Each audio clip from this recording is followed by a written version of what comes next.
concept of the rapture was created in the 19th century based on a misunderstanding of a passage from the New Testament. Hey everybody, I'm Dan McClellan. I'm a scholar of the Bible and religion. And this concept begins with John Nelson Darby around 1833. And he's developing an idea about what the second coming is going to be like based on a triangulation of a number of different passages from places like Daniel and the Gospels.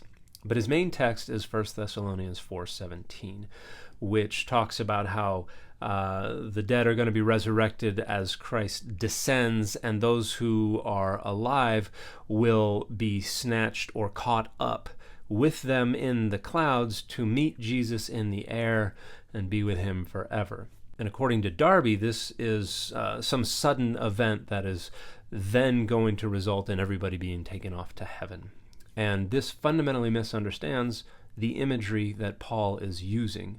Paul's reference to this meeting, the word there is pantisis, is a reference to a specific convention from the Greco-Roman world, where a Roman ruler would return triumphantly to a city, and as he's approaching, the inhabitants of the city would all file outside the city walls to meet him and then usher him into the city. It's similar to the triumphal entry of Jesus described in the Gospels. And so Paul is reorienting this idea vertically and suggesting that as Jesus descends from the heavens, people are going to be caught up to meet him in the clouds and not go off to heaven, but then descend back to earth so that Jesus can take up his rule on earth. So Darby fundamentally misunderstood what was going on there and developed this idea about everybody suddenly being snatched up and flying off to heaven.